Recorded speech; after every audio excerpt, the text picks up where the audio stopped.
Hello students, કેમ છો? મજામાં?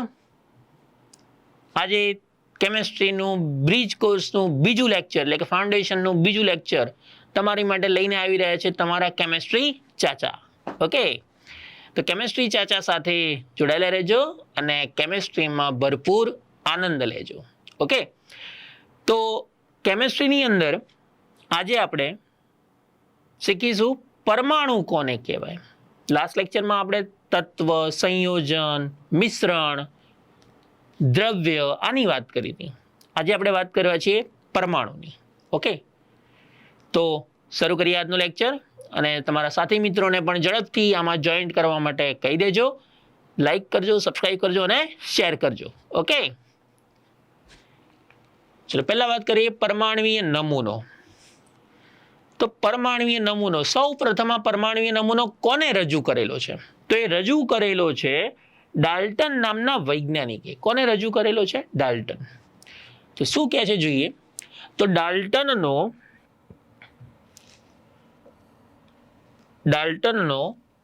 અવિભાજ્ય પરમાણુ ધન અને ઋણ વીજભાર ધરાવતા અપરમાણ્વીય કણોનો બનેલો છે. સાદી ભાષામાં એવું કહેવા માંગે છે પરમાણુ એટલે એનાથી નાનો કોઈ કણ ના હોય એવું સૌ પ્રથમ કોને કીધું હતું? તો ડાલ્ટને. અને અવિભાજ્યનો મતલબ થાય કે પરમાણુને હવે તમે તોડીને એના બીજા ભાગ કરી શકો નહીં. પહેલી વસ્તુ તો એ નહીં સમજાતી કે પરમાણુ દેખાતો નથી દેખાતો. સાચી વાત છે. એ પરમાણુને અંદર શું રહેલું છે એ પણ શોધી કાઢીશું. બોલો, આ લોકો જપતા જ નહીં. સાચી વાત છે. તો ડાલ્ટને સૌ પ્રથમ 1800ની સાલ, પાછું અત્યારની વાત નથી, આ તો 1800ના સાલની વાત છે, બહુ પહેલાની વાત છે. ડાલ્ટને એવું કીધું કે સૌથી નાનામાં નાનો કણ એટલે કયો? તો કે પરમાણુ. કયો? પરમાણુ. તો પરમાણુ જે છે કેવો છે? તો કે અવિભાજ્ય છે. અવિભાજ્ય એટલે કે જેના ભાગ પાડી ન શકાય તે, એને કહેવાય અવિભાજ્ય. બરાબર, એવા કણોનો બનેલો છે. જુદા જુદા નમૂનાઓમાં પરમાણુઓ આ ભારિત કણો કેવી રીતે વહેંચાયેલા છે તે વિશે રજૂ કરવામાં આવે. એટલે કે એની અંદર ધન વીજભાર અને ઋણ વીજભાર જુદા જુદા પ્રમાણમાં હોય. દરેક પરમાણુમાં હાઇડ્રોજન પરમાણુ, ઓક્સિજન પરમાણુ, નાઇટ્રોજન પરમાણુ, દરેક પરમાણુની અંદર ધન વીજભાર અને ઋણ વીજભાર અલગ અલગ કઈ રીતે હોય છે એ કોને રજૂ કર્યા? તો ડાલ્ટને. ક્લિયર? પરમાણુઓ મુખ્યત્વે કયા કણોના બનેલા હોય છે? તો એક પ્રોટોન હોય છે, એક ન્યુટ્રોન હોય છે અને એક બીજું હોય છે ઇલેક્ટ્રોન. તો મુખ્યત્વે પરમાણુ 3 કણોનો બનેલો આપણે કહી શકીએ: પ્રોટોન, ન્યુટ્રોન અને ઇલેક્ટ્રોન. આના સિવાય પણ બીજા બહુ બધા કણો શોધાયેલા છે. બરાબર છે. ટોટલ 32 કણો પરમાણુની અંદર હાજર છે. ઓ બાપા, 32! હા, પણ આપણે તો 3 જ યાદ રાખવાના છે. કયા? પ્રોટોન, ન્યુટ્રોન અને ઇલેક્ટ્રોન. કયા? પ્રોટોન, ઇલેક્ટ્રોન અને ન્યુટ્રોન. મારી સાથે એકવાર બોલજો. પરમાણુની અંદર મુખ્યત્વે 3 કણો કયા આવેલા છે? પ્રોટોન, ન્યુટ્રોન અને ઇલેક્ટ્રોન. તો આપણે 3ની જ વાત કરવાની છે. બીજા જે 32 કણો છે ટોટલ, એની વાત કરવાની નથી. ઓકે, તો જોઈએ આ 3 કણો શું કરે છે. હવે આપણે જોઈએ ડિટેલમાં.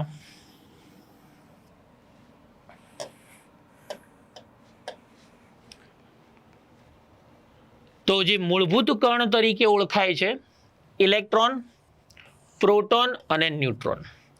હવે આપણને કોઈ પણ પરમાણુ દોરવાનું કે ને એટલે પરમાણુની સંરચના દરેકને ખબર છે. કઈ રીતે? તો કે આ એક કેન્દ્ર છે અને કેન્દ્રની ફરતે ઇલેક્ટ્રોન વર્તુળમય ગતિ કરે છે. અહીંયા ઇલેક્ટ્રોન વર્તુળમય ગતિ કરે છે. આપણને આવો એક ડાયાગ્રામ મગજમાં 8, 9, 10ની અંદર શીખવાડેલું છે. બરાબર છે. આ કેન્દ્રની અંદર શું હાજર હોય? આ કેન્દ્રની અંદર શું હાજર હોય? તો કે પ્રોટોન અને ન્યુટ્રોન. શું હાજર હોય? પ્રોટોન અને ન્યુટ્રોન. અને આ જે કક્ષા છે જ્યાં ઇલેક્ટ્રોન પરિભ્રમણ કરે છે ત્યાં ફક્ત શું હાજર હોય છે? તો કે ઇલેક્ટ્રોન હાજર હોય છે. બરાબર છે. તો આ રીતે કંઈક આપણને ડાયાગ્રામ યાદ છે. ઓકે, આજે આપણે આ જે 3 મૂળભૂત કણો છે એની સંજ્ઞા શું છે, એમનો નિરપેક્ષ ભાર શું છે, એનો સાપેક્ષ ભાર કેટલો લેવો, એનું દળ કેટલું છે, વ્યવહારમાં એ દળ કેટલું ગણવામાં આવે છે, અને એ દળ આપણે કેટલું ગણીએ છીએ જ્યારે આપણે જીવનમાં, એટલે જીવનમાં તો ના કહેવાય પણ ગણતરી વખતે જ્યારે એનું દળ ઉપયોગમાં લેવાનું હોય ત્યારે કેટલું લઈએ છીએ. ઓકે, તો વાત કરીએ હવે.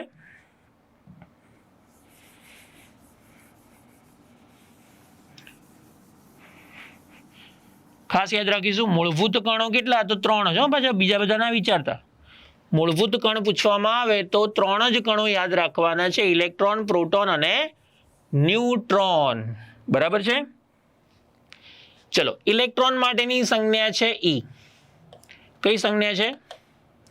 ઈ. ત્યારબાદ પ્રોટોનની સંજ્ઞા છે પી અને ન્યુટ્રોનની સંજ્ઞા છે સ્મોલ એન. ઈ, પી અને એન. કેપિટલ ના લખતા, કેપિટલનો મતલબ કંઈ અલગ થઈ જશે, સ્મોલનો મતલબ આ થશે. ઇલેક્ટ્રોન, પ્રોટોન અને ન્યુટ્રોન. ઇલેક્ટ્રોનનો નિરપેક્ષ ભાર કુલંબમાં કેટલો થાય? આ સી નો મતલબ છે કુલંબ. બરાબર છે. કુલંબમાં એનો વીજભાર કેટલો થાય? તો ઇલેક્ટ્રોન છે એટલે એના આગળ માઇનસ સાઇન લખેલી છે. 1.6022 ગુણ્યા 10⁻−19. આ એનો નિરપેક્ષ ભાર છે. એટલો ને એટલો ભાર કોનો છે? તો પ્રોટોનનો છે, પણ આગળ સાઇન કઈ છે? પ્લસ. 1.6022 ગુણ્યા 10⁻19 કુલંબ. ક્લિયર? જ્યારે ન્યુટ્રોન પર કોઈ નિરપેક્ષ ભાર નથી. એનો નિરપેક્ષ ભાર કેટલો? તો કે 0. એનો કોઈ ભાર હોતો નથી, ભાર વગરનો છે. બરાબર છે. સાપેક્ષ ભાર કેટલો ગણવામાં આવે છે? તો ઇલેક્ટ્રોન માટે લખાય છે -1, પ્રોટોન માટે લખાય છે +1 અને ન્યુટ્રોન માટે લખાય છે 0. ન્યુટ્રોન માટે કેટલું લખાય છે? 0. ક્લિયર છે? હવે જો આ ઇલેક્ટ્રોન, પ્રોટોન અને ન્યુટ્રોનના દળની વાત કરીએ, તેનું દળ એટલે કે એનું વજન કેટલું છે? તો ઇલેક્ટ્રોનનું દળ છે 9.10939. આપણે સિમ્પલ યાદ રાખીશું 9.1 ગુણ્યા 10⁻31 છે. કેટલી છે? -31. ઓકે, કેટલી ઘાત છે? -31. એ જ રીતે પ્રોટોન જે છે એનું દળ, વજન કેટલું છે? તો 1.67 ગુણ્યા 10⁻27. વજન છે જોજો કિલોગ્રામમાં છે. અને ન્યુટ્રોનનું વજન તો 1.67493 ગુણ્યા 10⁻27. એટલે આમ જોવા જઈએ તો પ્રોટોન અને ન્યુટ્રોનનું દળ લગભગ સમાન છે. કેમ? આ છેલ્લા 3 અંક જ બદલાય છે. ખાલી છેલ્લા 3 અંક બદલાય છે. પહેલા 3 અંક સમાન જ છે, 1.67, 1.67. ઘાત પણ સમાન છે. ઓકે, અને 3 નું દળ સમા આપેલું છે કિલોગ્રામમાં. સમા આપેલું છે કિલોગ્રામમાં. ક્લિયર? તો આપણે યાદ રાખીશું ઇલેક્ટ્રોનનું દળ કેટલું? ઇલેક્ટ્રોનનું દળ કેટલું લખવાનું? તો 9.1 ગુણ્યા 10⁻31 કિલોગ્રામ. પ્રોટોનનું દળ કેટલું ગણવાનું? તો કે 1.67 ગુણ્યા 10⁻27 કિલોગ્રામ. અને ન્યુટ્રોનનું દળ કેટલું ગણવાનું? તો કે 1.67 ગુણ્યા 10⁻27 કિલોગ્રામ. આ ખાસ યાદ રાખીશું. આ મૂલ્ય આગળ જતા બહુ જ કામ લાગવાના છે. એક ચેપ્ટરની અંદર આના થોડા દાખલા પણ આવશે જે તે સમયે, પણ વધારે નથી, થોડા જ છે. એટલે પણ યાદ રાખવા ખૂબ જરૂરી, કારણ કે કોમ્પિટિટિવ માટે આ ખૂબ અગત્યનું છે એટલા માટે. ઓકે, ત્યારબાદ આપણે દળ કેટલું ઉપયોગમાં લઈએ છીએ? તો ઇલેક્ટ્રોનનું દળ 0.00054 છે. પોઈન્ટ પછી 3 0 છે એટલે આશરે દળ પણ 0 જ લઈએ છીએ. ઇલેક્ટ્રોનનું આપણે કોઈ દળ લેતા નથી. પ્રોટોનનું દળ છે 1.00727, એટલે આશરે એનું આપણે દળ લઈએ છીએ 1. અને એ જ રીતે ન્યુટ્રોનનું દળ છે 1.00887, એટલે આશરે એનું દળ આપણે કેટલું લઈએ છીએ? 1.011. ક્લિયર છે? આ ટેબલ ખૂબ જ અગત્યનું છે. અગત્યનું એટલા માટે એક આપણે યાદ રાખવાનું છે નિરપેક્ષ ભાર. સાપેક્ષ ભાર એટલે ઇલેક્ટ્રોન પર આપણે E-1 લખીએ છીએ, પ્રોટોન પર +1 લખીએ છીએ અને ન્યુટ્રોન પર 0 લખીએ છીએ. આ 3 એ જ છે જે સાપેક્ષ ભાર આપણે જોઈએ છીએ તે, અને આ બધાને ખબર છે, પણ એ લખાય છે હકીકતમાં આના આધારે, એટલે કે નિરપેક્ષ ભારના આધારે લખાય છે. ક્લિયર છે? ઓકે, આ ટેબલ ખૂબ જ અગત્યનું રહેશે આપણા માટે. ઓકે, નેક્સ્ટ જોઈએ આપણે હવે.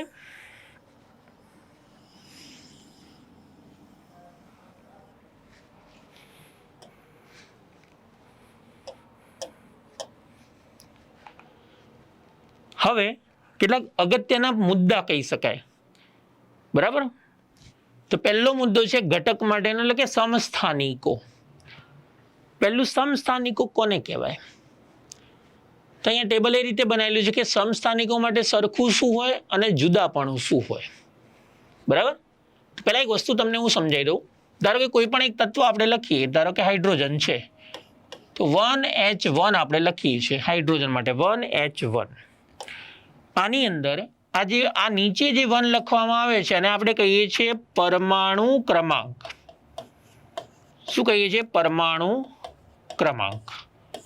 બરાબર, અને ઉપર જે 1 લખેલા છે એને કહેવાય છે પરમાણવીય દળ. શું કહેવામાં આવે છે? પરમાણવીય દળ. અથવા પરમાણવીય દળ બીજું નામ એવું કહેવાય કે પ્રોટોન અને ન્યુટ્રોનની સંખ્યા. પ્રોટોન અને ન્યુટ્રોનની જે સંખ્યા હોય એનો સરવાળો કરીએ એટલે આપણને શું મળે? પરમાણવીય દળ. એટલે પરમાણવીય દળ બરાબર એવું લખી શકાય કે પ્રોટોનની સંખ્યા પ્લસ ન્યુટ્રોનની સંખ્યા, આ બંનેનો સરવાળો કરો એટલે તમને શું મળશે? પરમાણવીય દળ મળશે. ક્લિયર છે? તો આ રીતની સંજ્ઞા જ્યારે દેખાય એટલે યાદ રાખવાનું, નીચે જે 1 લખેલા છે પરમાણુ ક્રમાંક છે, વચ્ચે જે લખેલું હશે એ તત્વ છે, કયા તત્વની વાત કરીએ છીએ એ લખેલું હશે, અને સૌથી ઉપર જે ક્રમ લખેલો હશે, નંબર લખેલો હશે, પરમાણવીય દળ તરીકે ઓળખાય છે, એ યાદ રાખીશું. ક્લિયર એટલું? ઓકે, ચલો, આ ખબર પડી ગઈ હોય તો હવે આપણને જે સમસ્થાનિકો છે એની વાતની ખબર પડશે.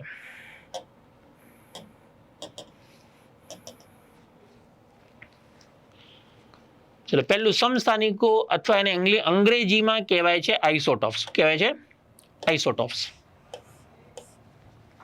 તો શું સરખું હોય? તો કે એનો પરમાણુ ક્રમાંક સમાન હોય, પ્રોટોનની સંખ્યા સમાન હોય, ઇલેક્ટ્રોનની સંખ્યા સમાન હોય, ઇલેક્ટ્રોનની રચના સમાન હોય, રાસાયણિક ગુણધર્મો સમાન હોય, આવર્ત કોષ્ટકમાં સ્થાન પણ સમાન હોય. આટલું બધું સરખાપણું આપણને સમસ્થાનિકોની અંદર જોવા મળે. તમને સમસ્થાનિકોની વ્યાખ્યા પૂછવામાં આવે તો એવું કહી શકાય કે જેનો પરમાણુ ક્રમાંક સમાન હોય પરંતુ પરમાણવીય દળ અલગ હોય. સાદામાં સાદી વ્યાખ્યા રહીએ, પરમાણવીય ક્રમાંક સમાન અને પરમાણવીય દળ જુદા જુદા હોય એને આપણે કહીએ સમસ્થાનિકો અથવા આઇસોટોપ્સ. અંગ્રેજીમાં આને આ રીતે લખાય છે આઇસોટોપ. બરાબર, આઇસોટોપ.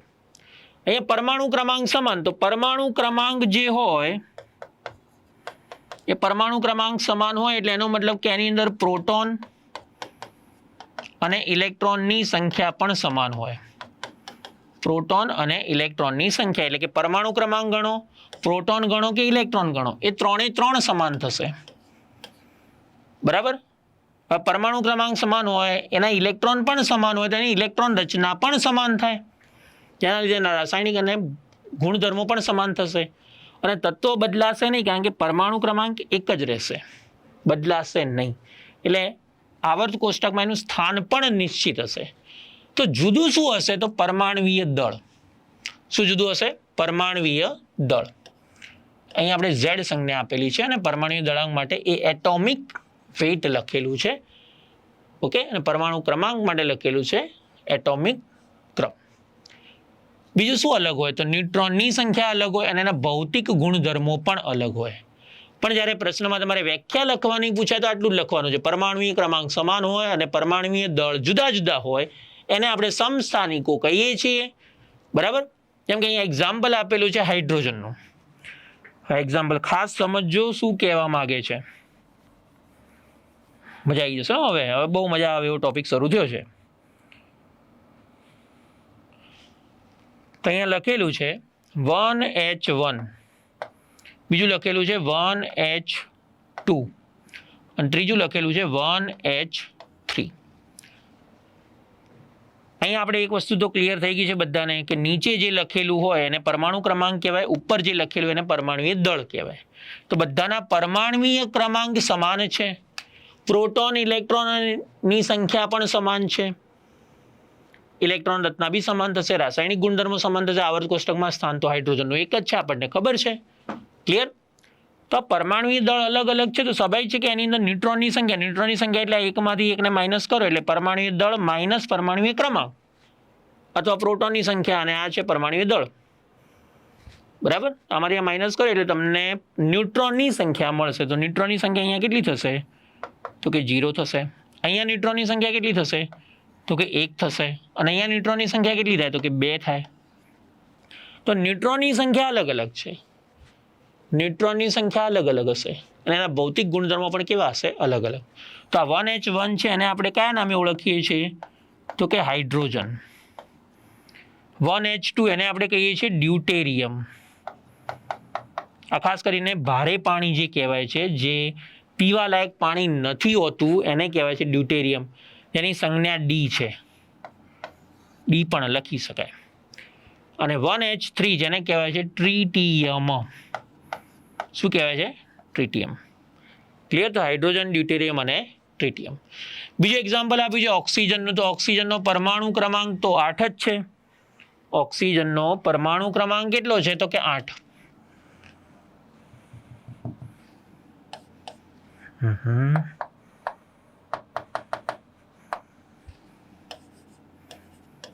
પણ એનો પરમાણુય દળ જુઓ 16, 17 અને 18 છે.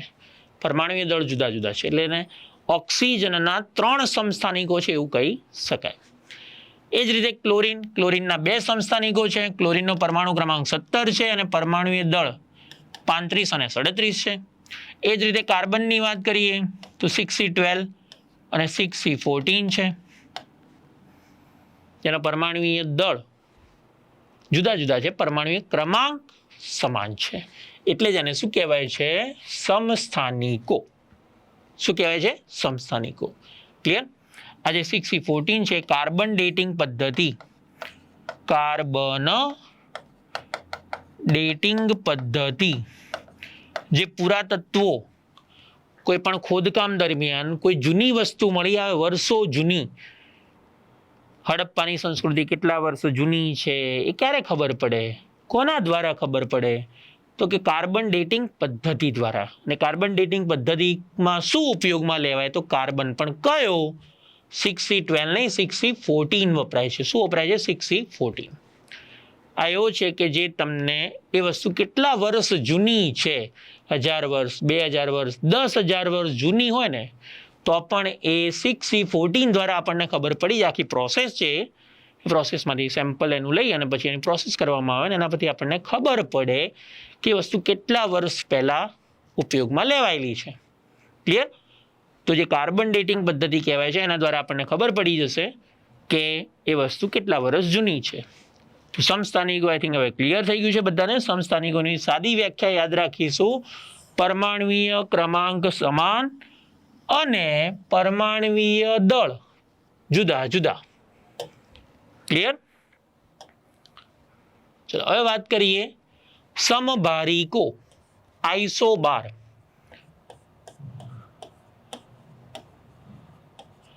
આઇસોબાર જેને કહેવામાં આવે છે.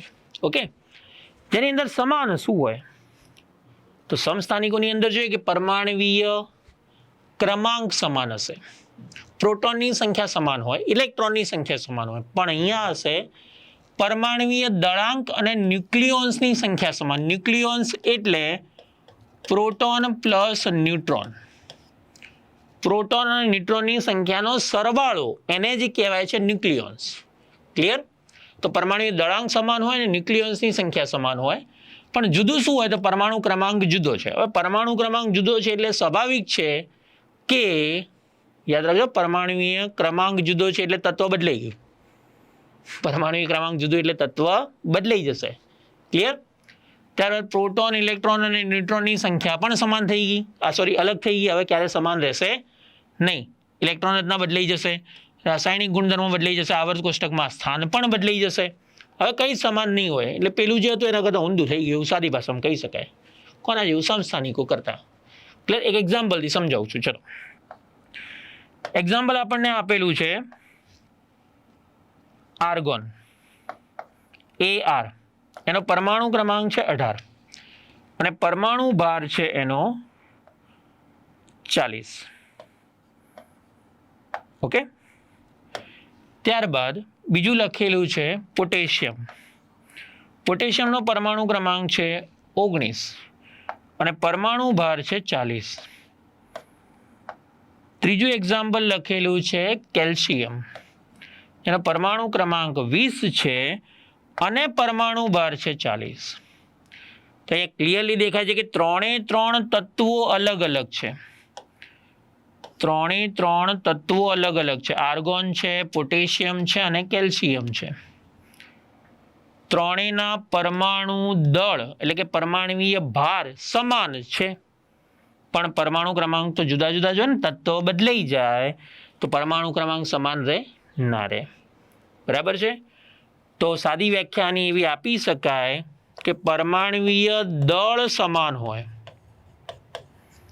પરંતુ પરમાણુય ક્રમાંક જુદા જુદા હોય.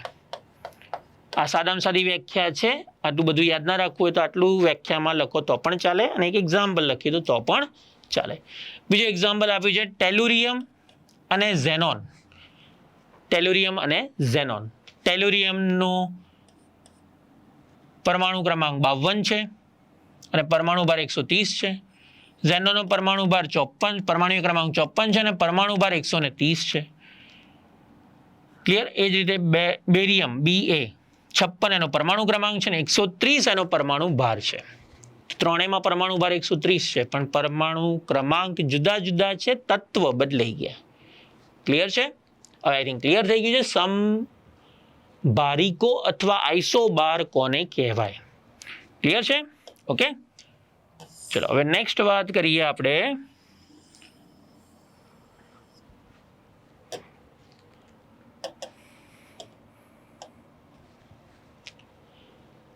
સમન્યુટ્રિકો એટલે કે આઇસોટોન. આઇસોટોન કોને કહેવાય? આઇસોટોનનો મતલબ થાય ન્યુટ્રોનની સંખ્યા સમાન. કોને કહેવાય? ન્યુટ્રોનની સંખ્યા સમાન. બાકી બધું જુદું. પરમાણુય દળ, પરમાણુય ક્રમાંક જુદા જુદા હોય. ખાલી સમાન શું હોય? આઇસોટોન, ન્યુટ્રોન. શબ્દ યાદ રાખો, ન્યુટ્રોન, આઇસોટોન. ક્લિયર? તો ન્યુટ્રોનની સંખ્યા સમાન હોય અને બાકી બધું જુદું હોય એવું કહી શકાય. તેને આપણે કહીશું આઇસોટોન. સરખાપણામાં શું લખેલું છે? તો ન્યુટ્રોનની સંખ્યા સમાન. પરમાણુ જુદાપણામાં લખેલું છે પરમાણુય ક્રમાંક, પરમાણુય દળાંક, પ્રોટોન, ઇલેક્ટ્રોનની સંખ્યા અલગ અલગ, ઇલેક્ટ્રોન રચના અલગ, ભૌતિક અને રાસાયણિક ગુણધર્મો અલગ, આવર્ત કોષ્ટકમાં સ્થાન પણ અલગ. ક્લિયર છે? ચલો એક એક્ઝામ્પલ લઉં. 6C13 અને બીજું લખેલું છે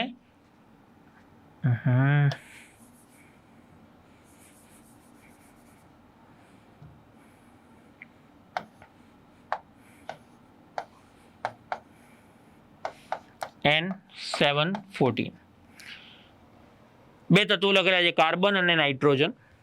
તો પરમાણુ ક્રમાંક તો આપણને ઓલરેડી જુદા દેખાય જ છે, બરાબર? પણ આમાં ન્યુટ્રોનનો તફાવત જોઈએ.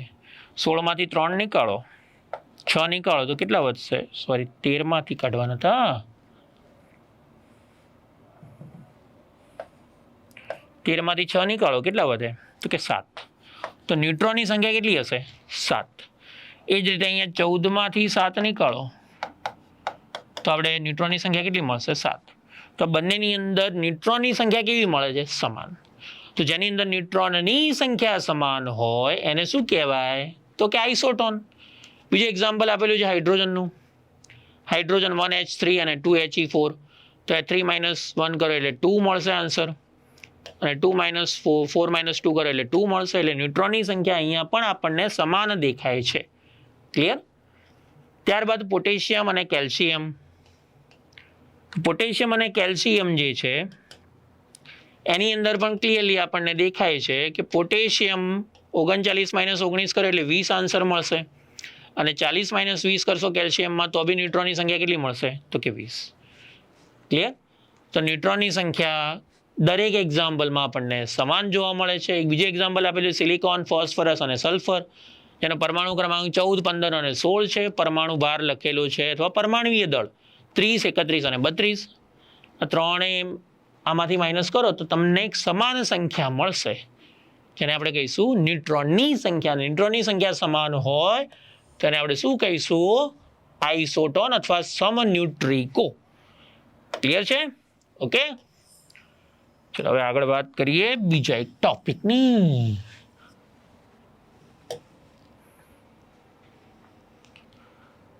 સમ ઇલેક્ટ્રોનીય. કોની વાત કરવાની છે? સમ ઇલેક્ટ્રોનીય. એને કહેવાય આઇસો ઇલેક્ટ્રોન. આઇસો ઇલેક્ટ્રોનિક, જેની અંદર ફક્ત ને ફક્ત ઇલેક્ટ્રોનની સંખ્યા સમાન હશે. શું સમાન હશે? ઇલેક્ટ્રોનની સંખ્યા સમાન. બરાબર. અને બીજું કેવું હોય તો કે ઇલેક્ટ્રોન રચના સમાન. બાકી બધું જુદું જુદું. પરમાણુ ક્રમાંક જુદો અને પરમાણુ દળાંક જુદો. ક્લિયર? ચલો એક્ઝામ્પલ લખેલું છે N2O, CO2 અને CNO માઇનસ. એક સિમ્પલ એક્ઝામ્પલ લઈ લો. હાઇડ્રોજન લખેલું છે, હિલિયમ લખેલું છે, લિથિયમ +1 લખેલું છે અને બેરિલિયમ +2 લખેલું છે. તો આ બધાની અંદર ઇલેક્ટ્રોનની સંખ્યા કેટલી થશે? આ બધાની અંદર ઇલેક્ટ્રોનની સંખ્યા કેટલી થશે? હાઇડ્રોજનના ઇલેક્ટ્રોનની સંખ્યા કેટલી હોય તો કે 1. હિલિયમમાં ઇલેક્ટ્રોનની સંખ્યા સોરી H માઇનસ છે એટલે અહીંયા કેટલો આવશે? 2 આવશે. ઉપર -1 વીજભાર લખેલો એનો મતલબ કે એક ઇલેક્ટ્રોન એને મેળવેલો છે. માઇનસની સાઇનનો મતલબ શું થાય? ઇલેક્ટ્રોન મેળવેલો છે. અને પ્લસની સાઇનનો મતલબ શું થાય? ઇલેક્ટ્રોન ગુમાવેલો છે. ઓકે, તો -1 એટલે હાઇડ્રોજનનો પરમાણુ ક્રમાંક 1 છે, તો ઇલેક્ટ્રોનની સંખ્યા પણ 1 હોય. પણ -1 છે એટલે એક બીજો ઇલેક્ટ્રોન એડ થશે એટલે કેટલા થશે? 2 ઇલેક્ટ્રોન. હિલિયમમાં પણ કેટલા ઇલેક્ટ્રોન હોય? તો 2 જ હોય. લિથિયમનો પરમાણુ ક્રમાંક 3 છે અને +1 છે, એનો મતલબ કે એક ઇલેક્ટ્રોન એને ગુમાવેલો છે. તો હવે કેટલા વધ્યા? તો 2 જ વધ્યા. બેરિલિયમનો પરમાણુ ક્રમાંક 4 છે એટલે એની અંદર 4 ઇલેક્ટ્રોન હોય, પણ અહીંયા +2 લખેલો છે, એનો મતલબ કે 2 ઇલેક્ટ્રોન એને ગુમાવેલા છે. કેટલા ગુમાવેલા છે? 2 ઇલેક્ટ્રોન ગુમાવે છે. તો હવે વધ્યા કેટલા? તો કે 2. તો આ દરેક તત્વની અંદર ઇલેક્ટ્રોનની સંખ્યા કેવી દેખાય છે? તો કે સમાન. કેવી દેખાય છે? સમાન. એ જ રીતે અહીંયા N2O, CO2 અને CNO માઇનસ. ચલો આ એક્ઝામ્પલ સમજીએ. N2O, પછી આપેલું છે CO2 અને ત્રીજું લખેલું છે CNO-1. ઓકે, તો નાઇટ્રોજનનો પરમાણુ ક્રમાંક 7 છે, તો એમાં ઇલેક્ટ્રોનની સંખ્યા પણ કેટલી હોય? 7 દુ 14 પ્લસ ઓક્સિજનના 8 એટલે કેટલા થશે? તો 22 ઇલેક્ટ્રોન. CO2 માં 6 કાર્બનના અને ઓક્સિજનના 8 દુ 16 એટલે અહીંયા પણ કેટલા થશે? તો કે 22 ઇલેક્ટ્રોન. કાર્બનના 6, નાઇટ્રોજનના 7, ઓક્સિજનના 8 અને -1 છે એટલે એક +1 થશે, તો ટોટલ કેટલા થશે? 22. તો અહીંયા દરેક સંયોજન N2O, CO2 અને CNO-1 દરેકની અંદર કેટલા ઇલેક્ટ્રોન દેખાય છે? તો 22. તેઓ જરૂર નહીં ખાલી કે તત્વમાં જ આપણે ઇલેક્ટ્રોન સમાન હોય, સંયોજનમાં પણ ઇલેક્ટ્રોન સમાન હોય તેને સમ ઇલેક્ટ્રોનીય કહેવાય. ક્લિયર છે? શું કહેવાય? સમ ઇલેક્ટ્રોનીય. એ જ રીતે CO, Cn- અને N2 એમાં પણ કેટલા ઇલેક્ટ્રોન થશે? 14. P-3, S-2 અને Cl- તો કેટલા થશે? 18 ઇલેક્ટ્રોન. ક્લિયર? તો આ બધા કયા એક્ઝામ્પલ થયા? સમ ઇલેક્ટ્રોનીયના. ક્લિયર છે? ઓકે, ખાસ યાદ રાખજો, બહુ કામ લાગશે આ બધું. બહુ મજા આવે એવું છે અને યાદ રાખવું પણ ઈઝી છે. ઓકે,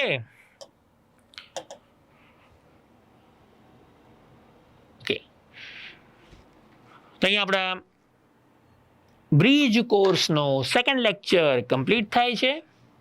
ઓકે, આજે જે કરાવ્યું ને આજે બહુ જ અગત્યના ટોપિક હતા, બધા જ અગત્યના ટોપિક બહુ જ કામ લખવાના છે, બહુ એટલે બહુ કેમેસ્ટ્રીમાં કામ લાગશે આ. ઓકે, તો કેમેસ્ટ્રી સાથે તમે બન્યા રહેજો અને મજા કરજો. હું તમારો કેમેસ્ટ્રી ચાચા. ઓકે, અને ખૂબ મજા કરજો આપણી જોડે. બહુ મજા આવશે, બહુ મજા આવી જશે, કારણ કે મસ્તી તો જ રહેવાની જ છે આપણે લેક્ચરમાં. શક્તિમાન નહીં બનવો, માસ્ક શક્તિમાનનું નથી, એટલે શક્તિમાન ન બનાય. ઓકે, બધાને ખબર છે આ માસ્ક કોનું છે? ઓકે, કોમેન્ટમાં લખજો માસ્ક કોના માટે બધું, કયા મૂવીમાં હતું, અને એ મૂવીમાં જે માસ્ક પહેરે છે એનો રોલ શું હતો. બસ એ જ રોલ સાથે તમારે કેમેસ્ટ્રી એટલે કે સાયન્સની અંદર ઝંપલાવવાનું છે અને મજા કરવાની છે. Okay, C you soon.